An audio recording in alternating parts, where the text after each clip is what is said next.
Brilliance Audio presents Roommating by Noelle Adams and Samantha Chase, performed by Carly Robbins. Heather Carver was finally moving back home. She'd been born and raised in Preston, a small town in eastern Virginia, but she'd been living in Charlottesville for 7 years as she went to college and graduate school. She'd always intended to return to her hometown and join her father in business. And now that she'd finally earned her MBA and packed up her little apartment near campus, she was ready to come home. This weekend, she was staying with her father, but on Monday she'd head back to Charlottesville, collect her little Yorkie named Lucy from the friend who was watching her, load up a U-Haul, and drive back to a gorgeous 2-bedroom unit in Preston's mill, an old cotton mill her father had converted into apartments. Everything was going according to her plans, and she couldn't have been happier or more excited as she pulled a chicken and rice casserole out of her father's temperamental old oven.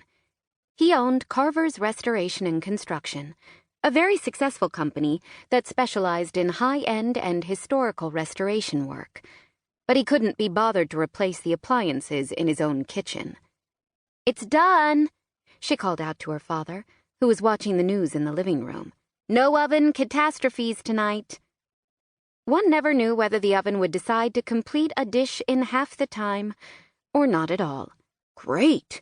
Get me a beer, will you?" Heather smiled and shook her head as she dished up casserole for her father and carried it out with another beer. Whenever she visited, she ended up waiting on her dad, but she didn't really mind. He'd worked really hard in his life, and he'd basically had to raise her on his own since her mother had walked out on both of them when Heather had been 8. Her mother had never been around to take care of them, so Heather was happy to bring her father dinner in his recliner. After she'd returned to get herself some food, she noticed her father looking at her out of the corner of his eyes. "What?" she asked. "This is great." He nodded toward his plate. He'd been a handsome man most of his life, and he was still in good shape, with salt and pepper hair and the same blue eyes that she had. "Good. But it looked like you wanted to say something else." "I'm about ready to retire." He said the words like he was announcing he wanted to play golf that weekend. Heather almost choked on her bite. "What? Already? I thought you were going to wait until you were at least 65. You're just turning 60 this year."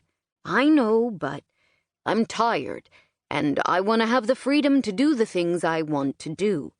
Play more golf. Maybe travel some." Since she'd finally processed what he was saying, she was able to smile at him encouragingly. "Of course, I totally understand. I'm ready now to take over. You know how I've been looking forward to whipping all your accounts and processes into shape." Her father had carried the business on the strength of his construction and carpentry skills and his personality.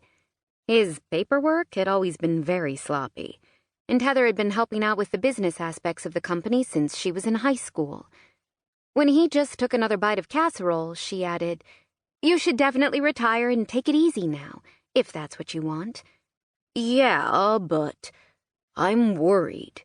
He wasn't looking at her. His eyes were focused on the newscaster on the television.